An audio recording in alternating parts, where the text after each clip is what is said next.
Daniel chapitre 5, on continue notre étude extraordinaire de la parole de Dieu. Dieu nous a révélé ces choses à venir dans le temps à Daniel par sa parole, ces choses qui nous restent aujourd'hui et qui nous sont révélées à nous aujourd'hui, qui concernent les temps dans lesquels nous vivons. On va le voir, hein, on arrive tout près de la moitié déjà de Daniel et on va voir comment le Seigneur nous révèle encore les temps dans lesquels nous vivons et nous prions que le Seigneur puisse vraiment fortifier nos cœurs aujourd'hui par sa parole. Prions, Seigneur, merci pour ta parole qui, elle, fait cette œuvre-là. Nous nourrit, on a chanté, on a prié ce matin. Nourris-nous, nourris mon âme. Ben, c'est toi qui fais ça, Seigneur. Renouvelle notre vision, chacun d'entre nous, Seigneur.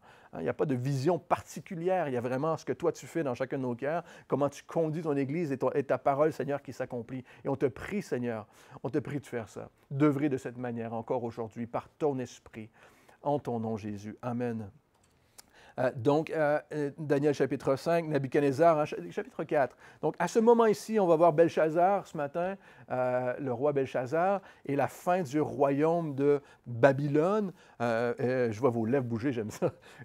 Et voilà, on est à peu près une vingtaine d'années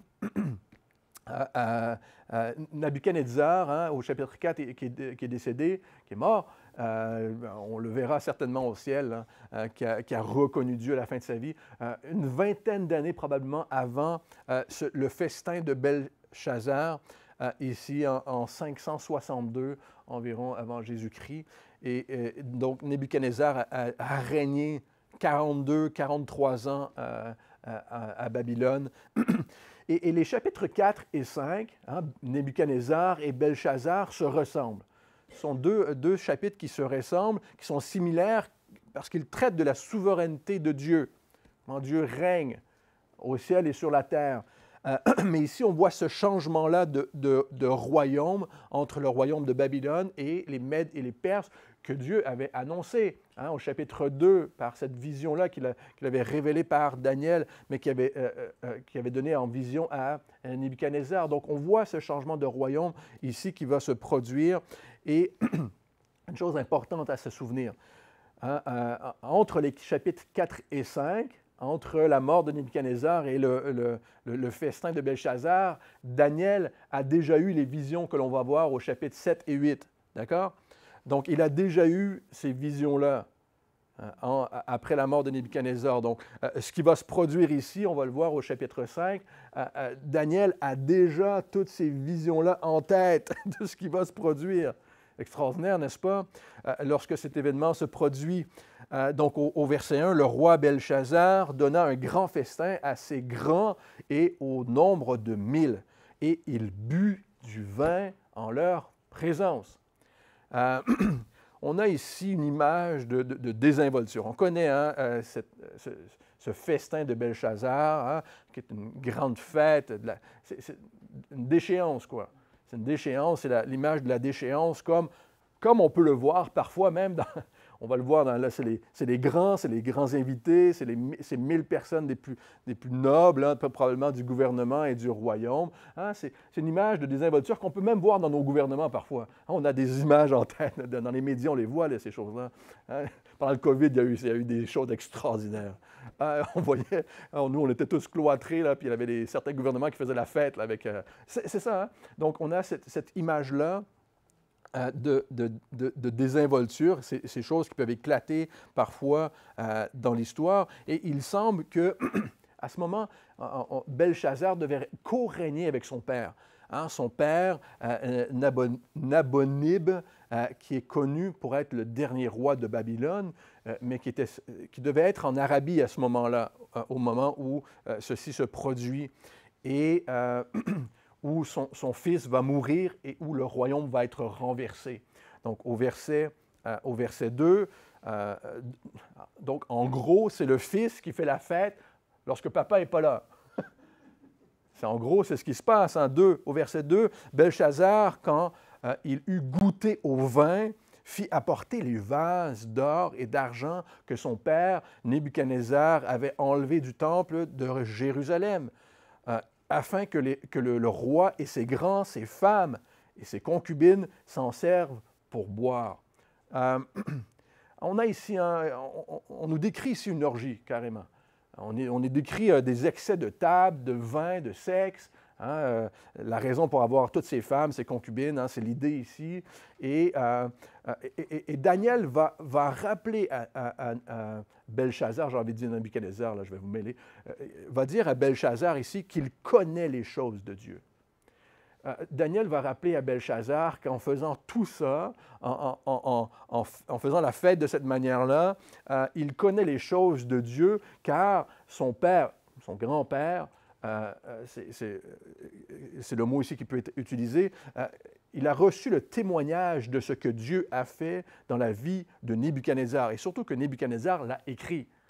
Il en a fait un décret. Il a toutes ces choses écrites. Il sait ce que Dieu a fait.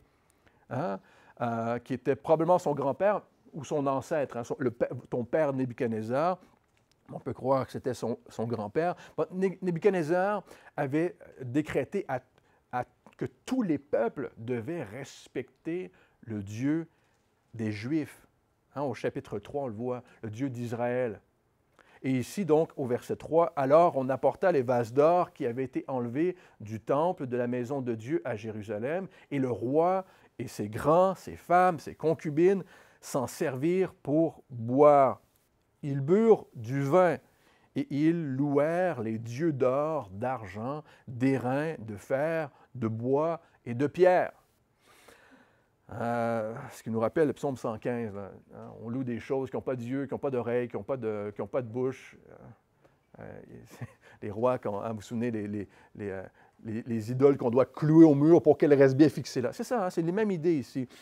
Mais ce qui est intéressant, c'est qu'à 5 reprises, en 5 versets, c'est beaucoup, on mentionne qu'ils burent du vin, frères et sœurs. Ils burent du vin. Le Saint-Esprit veut nous dire quelque chose ici. Veut vous pointer à quelque chose, et qu'ils se servirent des ustensiles du temple pour boire du vin. Et donc, on voit que non seulement il y a une désinvolture, mais il y a un mépris. Il y a un mépris de la part de Belchazzar. Il y a un mépris pour l'autorité de son père qui n'est pas là, dans le royaume. Sans doute, et pour Dieu. Un mépris pour Dieu en buvant dans les coupes du temple, de cette manière-là. Probablement pour impressionner les femmes et les inviter, là. Je ne sais pas, mais il voulait prouver quelque chose à quelqu'un, Belchazzar. Mais qui est une complète insouciance.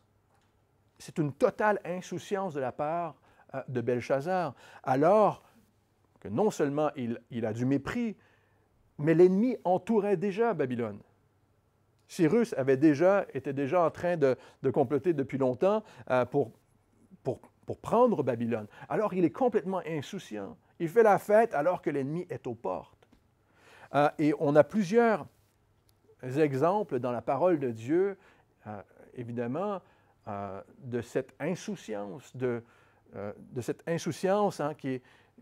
qui a amené l'alcool, le vin même. Dans la Bible, on a beaucoup d'exemples de cette sorte où le vin a détruit des familles.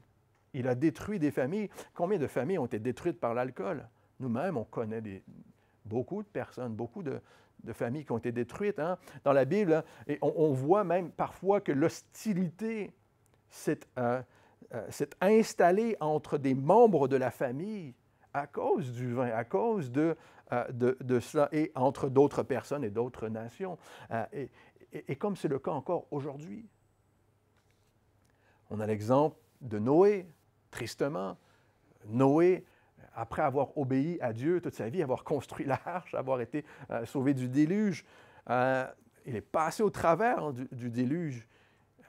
Il plante ensuite une vigne. Qu'est-ce qu'il fait, Noé, après tout ça? Il s'arrête, il plante une vigne, récolte les raisins pour en faire du vin et pour s'enivrer. Ce qui est la première fois qu'on voit le vin, l'alcool comme ça dans la parole de Dieu. Et il se couche évidemment dans sa tente. On connaît le reste de l'histoire. Et il se couche nu dans sa tente et son fils se moque de lui. On connaît cette histoire. On a l'exemple de Lot et de ses filles, Et on connaît le reste de l'histoire avec Lot et ses filles qui s'enivra. Et on a Amnon qui était ivre, qui viole sa sœur et ensuite est tué par Absalom. Ce n'est que des histoires horribles de cette manière où mène l'insouciance et évidemment l'enivrement. Ce sont les premiers exemples de l'effet destructif du vin dans la Bible. Et frères et sœurs, on se le répète, il n'y a rien de bon dans l'alcool. Rien de bon. Il n'y a rien de bon. La parole de Dieu, en plus, nous dit, nous rappelle, Éphésiens chapitre 5, de ne pas nous enivrer de vin, mais de nous enivrer du Saint-Esprit. C'est à ce à quoi nous sommes appelés, n'est-ce pas? Et donc ici, on a Belchazzar qui est insouciant, complètement insouciant. Et il célèbre quoi en fait? Qu'est-ce qu'ils ont à célébrer?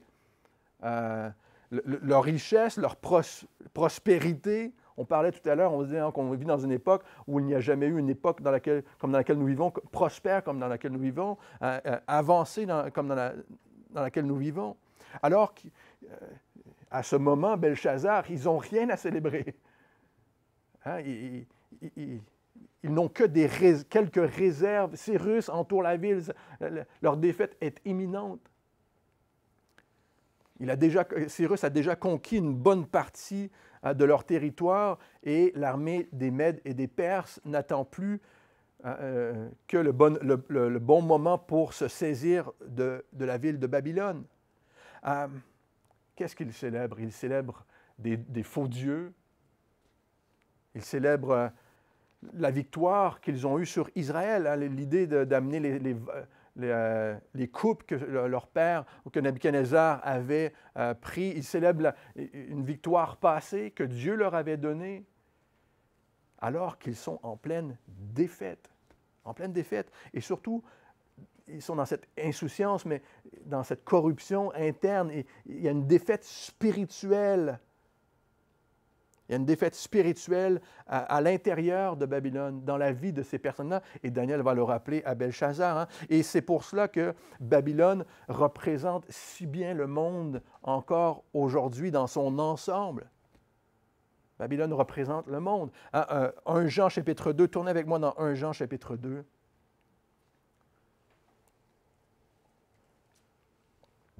Qui nous parle de ce monde dans lequel nous vivons.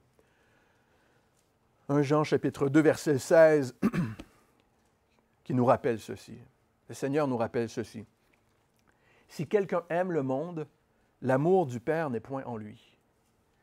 Car, au verset 16, car tout ce qui est dans le monde, la convoitise de la chair, la convoitise des yeux, l'orgueil de la vie ne vient pas du Père, mais vient du monde. Au verset 17, et le monde passe. Le monde passe et sa convoitise aussi, mais celui qui fait la volonté de Dieu demeure éternellement. J'espère que c'est le désir de votre cœur ce matin d'accomplir la volonté de Dieu dans votre vie et de laisser Dieu accomplir sa volonté dans votre vie. Notre ennemi, frères et sœurs, n'attend que cette opportunité-là. Il veut toujours saisir cette opportunité d'insouciance dans notre vie, d'insouciance, de mépris parfois des choses qui constituent le monde, ce monde qui rejette Dieu. Il ne veut que saisir cette opportunité-là afin de pouvoir s'infiltrer dans notre vie. Et de saisir cette porte ouverte. Et on prie que le Seigneur puisse nous protéger, évidemment. Et vous savez, c'est un faux sentiment de paix et d'assurance qu'avait Belchazzar à ce moment. C'est vivre sur une victoire passée ou dans l'insouciance. Ils vivent dans ce faux sentiment d'assurance alors qu'ils célébraient et que la ruine soudaine va tomber sur eux. Mais soudaine. Vous savez, c'est encore ce que Dieu annonce pour ce monde aujourd'hui. La ruine soudaine tombera. 1 Thessaloniciens chapitre 5, verset 3, je vous le lis. Quand les hommes diront paix et sûreté, alors une ruine soudaine les surprendra. Comme les douleurs de l'enfantement surprennent la femme enceinte. Ils n'échapperont point. Le monde n'échappera pas à la ruine soudaine, à la fin, qui est toute proche. Évidemment, ceci est un rappel pour le monde insouciant dans lequel nous vivons. Et on vit plus que jamais pour le plaisir, frères et sœurs. On vit plus que jamais pour le plaisir, pour l'apparence des choses, pour le divertissement. On est encerclé par l'ennemi. Encerclé par l'ennemi qui va bientôt tomber. Qui va bientôt tomber. Et c'est une assurance que nous avons en Jésus-Christ. Et la ruine va s'effondrer sur ce monde. Alors nous, les chrétiens, les enfants de Dieu, hein, la parole, 1 Thessaloniciens nous rappelle que cette colère ne nous est pas réservée. Lorsque nous mettons notre foi en Christ, en Dieu, cette ruine soudaine hein, ne devrait pas nous surprendre. Nous l'attendons, nous le savons qu'il va venir, que Jésus va revenir, qu'il va venir nous chercher. Cette ruine n'est pas pour nous. Malgré tout, alors que nous savons que cette ruine soudaine attend ce monde, la parole nous rappelle, soyez sobres, veillez. Soyez sobres et veillez. Votre adversaire, le diable, rôde comme un lion rugissant, cherchant qui il dévorera. 1 Pierre, chapitre 5. Soyez sobres et veillez. Priez. Vaquez à la prière. Hein? Et c'est ce qui sera aussi un témoignage pour le monde autour de nous. J'espère que vous le croyez ce matin. Au verset 5, Daniel chapitre 5, on continue. En ce moment, hein, encore une fois, à cette heure, apparurent. Ils sont en train de faire la fête. Il y a de l'insouciance. Ils boivent du vin. Ils sont enivrés. À ce moment apparurent les doigts d'une main d'homme et ils écrivirent en face du chandelier sur la chaux de la muraille du palais royal. Le roi vit cette extrémité de main qui écrivait. Il devait... Imaginez-vous, là. Au verset 6, « Alors le roi changea de couleur. » Littéralement, il pâlit. Et ses pensées le troublèrent. Les jointures de ses reins se relâchèrent. Encore une fois, littéralement, il fit pipi dans son pantalon. Et ses genoux se heurtèrent l'un contre l'autre. Il a eu peur. Et peut-être que les autres aussi qui étaient dans la salle ont eu peur. Le roi cria avec force qu'on fasse venir les astrologues, les chaldéens et les devins. Et le roi prit la parole et dit aux sages de Babylone, « Quiconque lira cette écriture et m'en donnera l'explication sera revêtu de pourpre, portera un collier d'or à son cou et aura la troisième place dans le gouvernement du royaume. » J'aime ça, il dit la troisième place. Il ne peut pas donner la deuxième place, c'est lui qui a la deuxième place. Son père a la première, lui la deuxième, il va donner la troisième. Donc, on voit sur le mur, là où tout le monde pouvait voir, au-dessus du chandelier, sur une muraille, dans la chaux, à la vue de tout le monde, hein, on voit apparurent les doigts d'une main d'homme et ils écrivirent sur la muraille. Ce qui est probablement la main de Dieu qui écrit, hein, tout comme Dieu, hein, on le voit dans la parole de Dieu, tout comme Dieu a écrit les 10 commandements sur les tables de pierre avec son doigt, hein, il les a donnés à Moïse, on le voit dans Exode chapitre 31. On voit aussi Jésus qui écrit sur la terre. Dans Jean chapitre 8, pour convaincre de péché. On voit Jésus qui fait ça. Et ici, donc, ces écritures qui étaient à l'attention du roi, et il va chercher à comprendre, évidemment, ce qui était écrit sur ce mur. Il peut... Au verset 8, hein, « Tous les sages du roi entrèrent, mais ils ne purent pas lire les Écritures et en donner au roi l'explication. » Comme depuis le tout début hein, de leur royaume, ces sages ne purent rien faire. Pourquoi? Parce que la sagesse vient de Dieu et son explication, ici, c'est la parole de Dieu. Sur quoi le roi, au verset 9, Belchazar fut très effrayé. Il changea de couleur et ses grands furent consternés.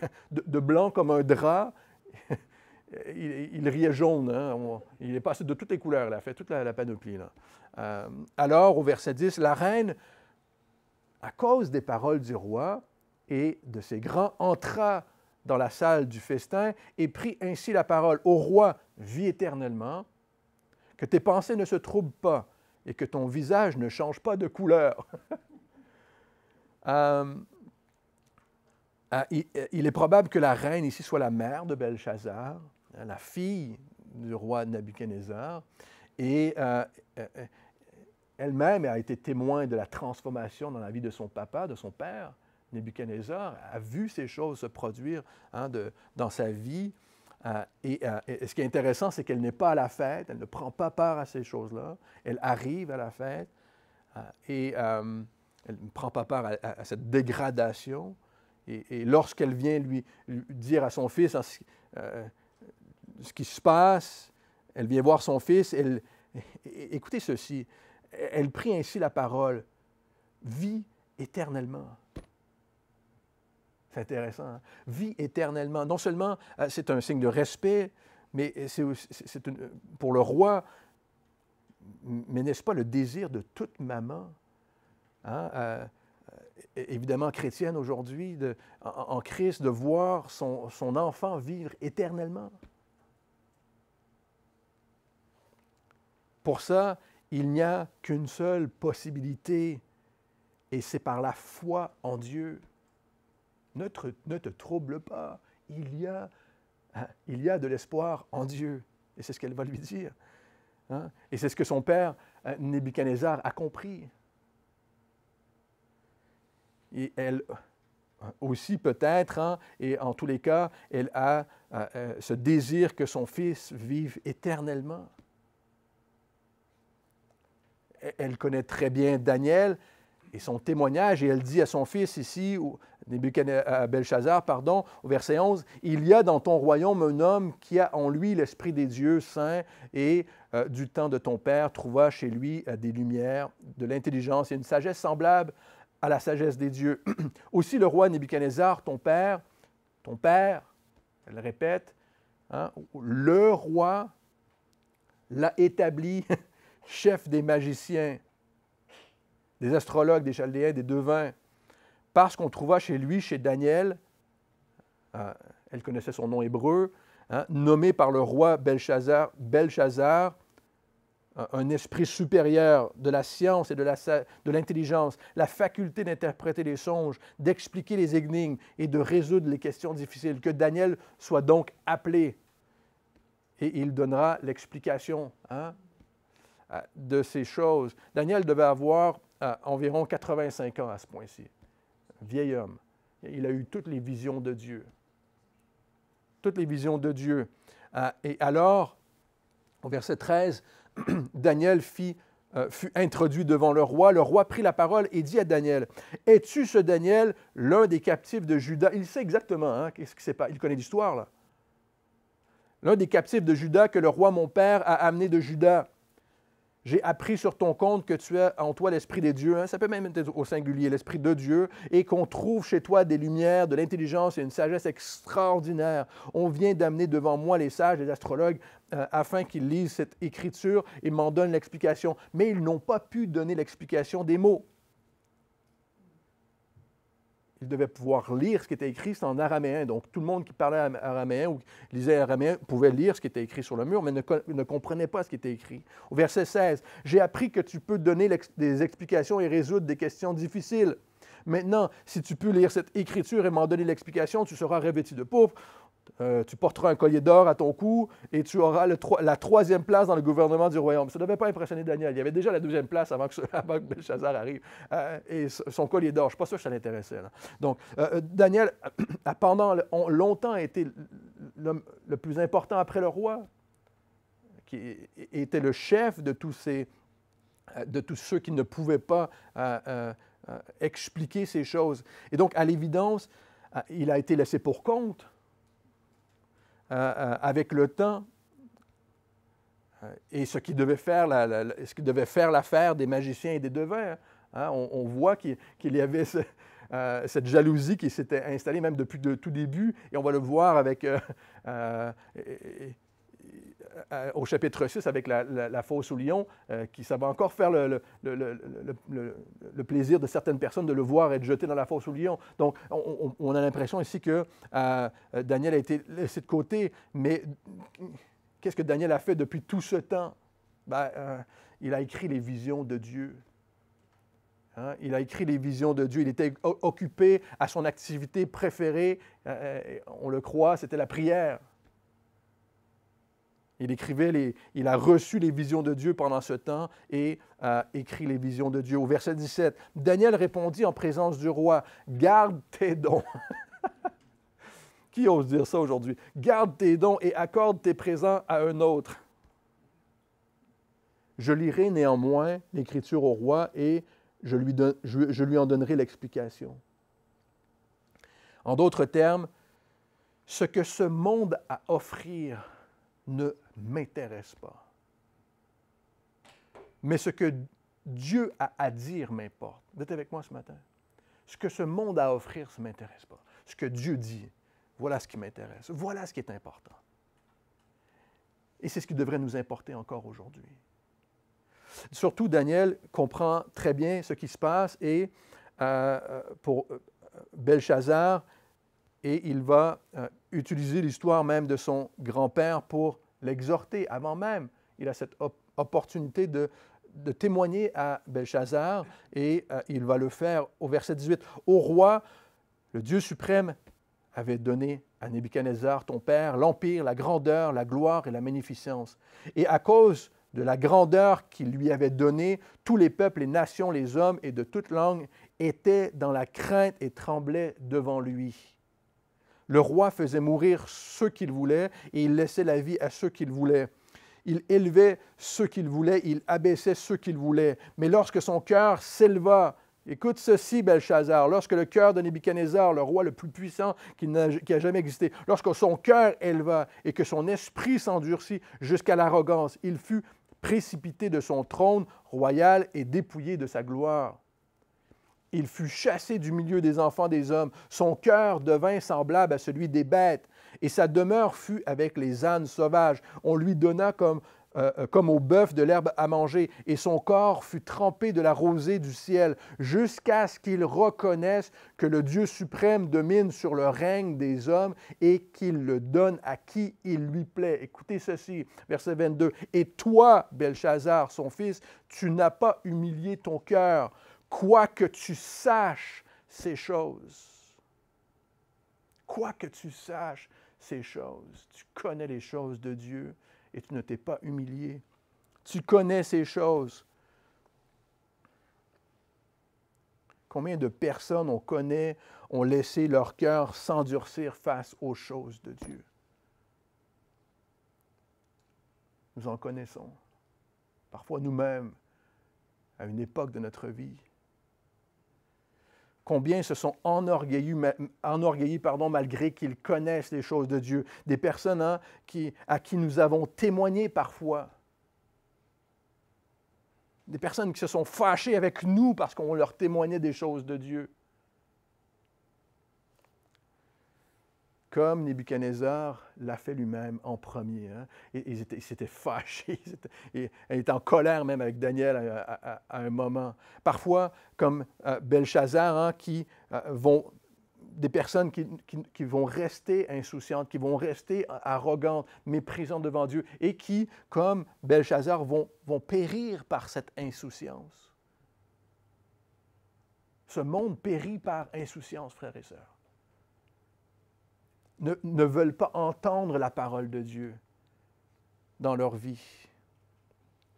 Daniel lui dit, « Tu te souviens très bien de l'histoire de ton grand-père, de son orgueil et de son arrogance, surtout qu'il l'a écrite, il l'a témoignée, il l'a confessée, pour que tu saches. » Ces choses sont écrites pour nous encore aujourd'hui, afin que nous sachions. Afin que tu saches qu'il a reconnu que le Dieu suprême domine sur le règne des hommes et qu'il le donne à qui il lui plaît. C'était un témoignage pour toi, Belchazzar. Reviens au Seigneur. Maintenant, et c'est un appel à ce moment, hein, sa mère a dû être un témoignage aussi pour lui, si elle désirait que son fils vive éternellement et qu'elle rencontre Daniel afin qu'il puisse lui témoigner. Et Daniel va dire au verset 23, « Tu t'es élevé, Belchazzar, contre le Seigneur des cieux. Les vases de sa maison ont été apportés devant toi, et vous vous en êtes servis pour boire du vin. Toi et tes grands, tes femmes et tes concubines, tu as loué les dieux d'argent, d'or, d'airain, de fer, de bois et de pierre, qui ne voient point, qui n'entendent point et qui ne savent rien. Et tu n'as pas glorifié le Dieu qui a dans sa maison, dans sa main, pardon, écoutez ceci, tu n'as pas glorifié le Dieu qui a dans sa main ton souffle et toutes tes voix. » Quel témoignage extraordinaire! Tu t'es élevé contre le Seigneur des cieux. Tu as volontairement méprisé le Seigneur en t'enivrant dans les coupes provenant du temple, avec ce qui appartient à Dieu. Tu as loué des faux dieux.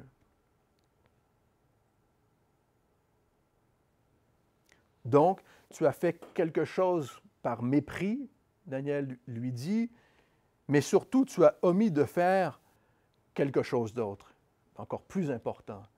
Tu as omis, tu n'as pas glorifié le Dieu qui a dans sa main ton souffle et toutes tes voix, ta vie. Extraordinaire.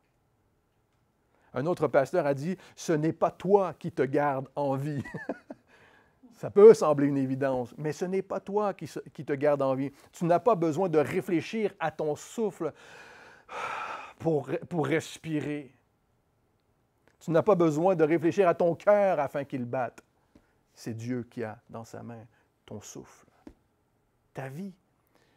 Hein? Si on avait besoin de réfléchir à ces choses, je ne sais pas si vous êtes comme moi, mais si on avait besoin de réfléchir à ces choses, ce serait comme les clés de maison, on les oublierait quelque part. Là. Comment peut-on alors mépriser son Créateur et louer des objets qui, eux, n'ont rien à voir avec le souffle, n'ont rien à voir avec le souffle qui est dans nos poumons? Rien. Toutes ces choses, l'argent, l'or, le gros collier d'or, les trucs, ça ne m'intéresse pas. Et ces choses n'ont rien à voir avec le souffle de ma vie.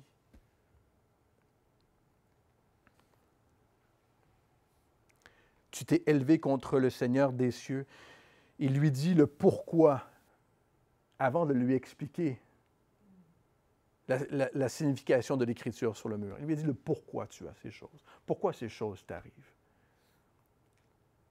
Au verset 24, c'est pourquoi il a envoyé cette extrémité de main qui a tracé cette écriture. Voici l'écriture qui a été tracée, comptée, pesée et divisée.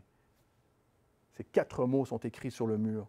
Hein? Encore une fois, tous ceux qui connaissaient l'araméen pouvaient lire ce qui était écrit, mais Daniel seulement a pu interpréter et en donner l'explication au roi, qui était la révélation de Dieu pour lui. Et pour nous aujourd'hui. Ces mots, hein, compter, mener, tekel, parsin, mener qui est un mot qui veut dire qui est la valeur d'une pièce, c'est sa valeur, le tekel ou un shekel qui était une monnaie et parsin qui veut dire diviser, hein, comme on en a la traduction ici au verset 26. Et voici l'explication de ces mots. Compter, Dieu a compté ton règne et y a mis fin. Peser, tu as été pesé dans la balance et tu as été trouvé léger. Divisé, ton royaume sera divisé et donné aux Mèdes et aux Perses. Donc, chacun de ces mots consistait à une sentence. Chaque mot était une sentence. Et donc, le mot « compter » hein, signifie que Dieu a déterminé la fin de son royaume. Et comme il est répété 2 fois, insinuait que cette fin allait arriver rapidement. Et on a le reste du chapitre, nous, mais la fin allait arriver le soir même. Les jours qui restent à Babylone sont comptés. Ensuite, peser indique que le roi lui-même a failli. Et que ses jours aussi étaient comptés, le royaume, mais ses jours à lui, personnellement. Et Belchazzar et Babylone étaient, on le répète, sans morale, sa vie spirituelle était en déclin, était en chute.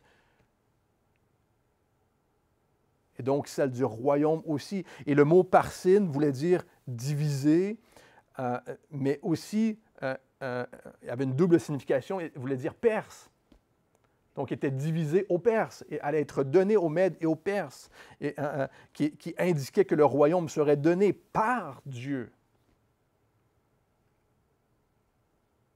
qui affrontait ensemble Babylone, ce qui se produisit. Au verset 29, aussitôt Belchazzar donna ses ordres et l'on revêtit Daniel de pourpre.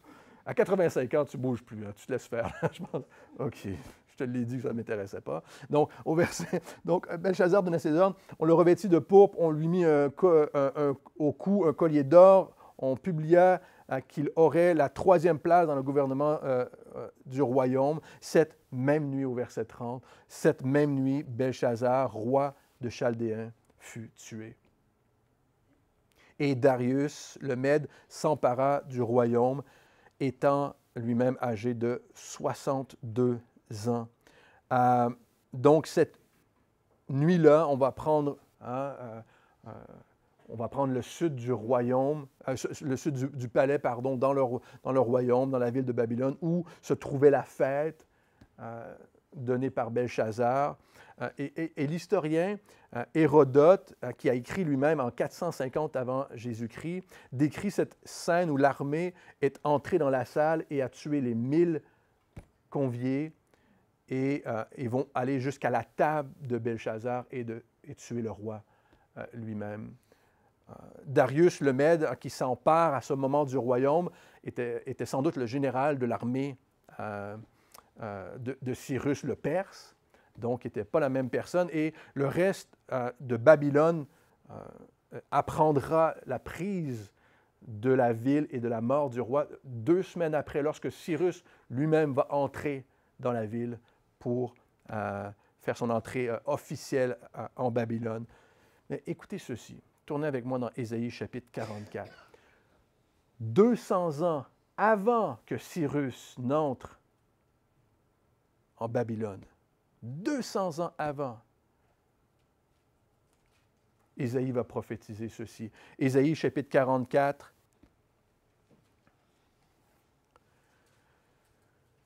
verset 28. Voici ce que Dieu prophétise. 200 ans avant. Je dis de Cyrus, il est mon berger, et il accomplira toute ma volonté. Il dira de Jérusalem qu'elle soit rebâtie, et du temple qu'il soit fondé. Ainsi parle l'Éternel à son roi, à Cyrus, qu'il tient par la main pour terrasser les nations devant lui et pour relâcher la ceinture des rois, pour lui ouvrir les portes afin qu'elles ne soient plus fermées. Je marcherai devant toi, j'aplanirai les chemins montueux, je romprai les portes d'airain et je briserai les verrous de fer. Je te donnerai des trésors cachés, des richesses enfouies, afin que tu saches que je suis l'Éternel qui t'appelle par ton nom, le Dieu d'Israël. Prophétie extraordinaire de la parole de Dieu. Cyrus qui a orchestré la prise de Babylone, mais c'est le Seigneur qui l'a permis. C'était le plan de Dieu.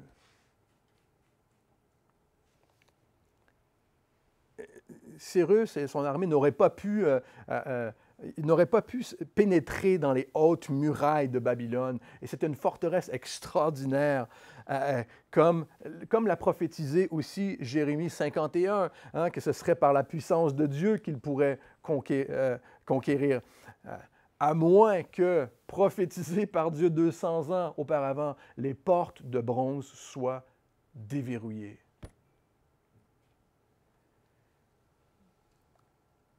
Et les verrous n'étaient donc pas verrouillés d'une manière inexplicable et a permis à Cyrus à Darius de pénétrer dans la ville et de se saisir de la ville. Daniel connaît cette prophétie à l'évidence et la voit se réaliser par la puissance de Dieu. L'historien Joseph écrit de Daniel, écrit d'un homme de 85 ans qui serait allé voir Cyrus à son entrée à Babylone pour lui montrer cette prophétie écrite à son sujet. Il dit 150 ans avant ta naissance, Dieu a parlé de toi. Et il a dit aussi que Dieu allait t'utiliser pour restaurer Israël et reconstruire Jérusalem et son temple. C'est extraordinaire.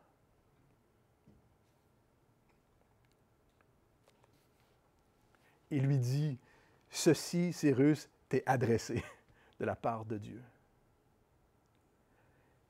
Afin, écoutez la parole de Dieu, afin que tu saches que je suis l'Éternel qui t'appelle par ton nom, dit le Seigneur à Cyrus. Et il semblerait que Cyrus soit tombé à genoux en entendant cette prophétie. Et on termine avec ceci. Le Seigneur nous rappelle que la fin de toute chose est proche, frères et sœurs. La fin de toute chose est proche. 1 Pierre chapitre 4. Soyez donc sages, sobres, vaquez à la prière. Vaquez à la prière. Sans Jésus, notre vie sera comptée, pesée et divisée. Hein? La religion catholique, les religions en général font l'erreur d'enseigner que si tu fais plus le bien que le mal, ça comptera dans la balance, ce qui est complètement faux, frères et sœurs. Hein? Et qui connaît cette expression? Ma grand-mère disait ça, « J'ai gagné mon ciel ». On ne gagne rien du tout. On ne mérite pas la grâce de Dieu dans notre vie. C'est un cadeau de Dieu pour celui qui a la foi en Jésus. Mais le Seigneur veut que tu saches que ce qu'il accomplit, afin que toi tu saches qu'il est l'Éternel et qu'il t'appelle par ton nom. Qu'il t'appelle par ton nom. Afin d'être sauvé, même parfois d'être sauvé de cette insouciance dans laquelle nous pouvons vivre. De reconnaître qu'il agit aujourd'hui, que sa parole s'accomplit, qu'il nous appelle à être sobres, à prier, à connaître les Écritures. J'espère que c'est un message d'encouragement pour vous aujourd'hui. Prions. Seigneur, merci pour ta parole. Merci pour ta parole, Seigneur, qui agit constamment. C'est ce qui fait qu'elle est vivante. Et on te prie aujourd'hui, Seigneur, si on vit dans cette insouciance, de réveiller nos cœurs. Esprit Saint, c'est ton travail de faire ces choses. Tu nous convaincs par ta parole, tu nous convaincs, Esprit Saint, de péché, de justice et de jugement. On te prie de faire ces choses au milieu de nous, Seigneur, afin que l'on puisse vraiment se dédier, se dévouer à toi, à ton service, à te connaître davantage. On l'a prié, on l'a loué ce matin. Et notre désir, c'est de te connaître plus, de connaître ta parole. Et de nous rappeler, Seigneur, que tu as toujours été présent et tu ne nous abandonneras jamais, jusqu'à la fin. Nous voulons te dire merci, Jésus. Amen.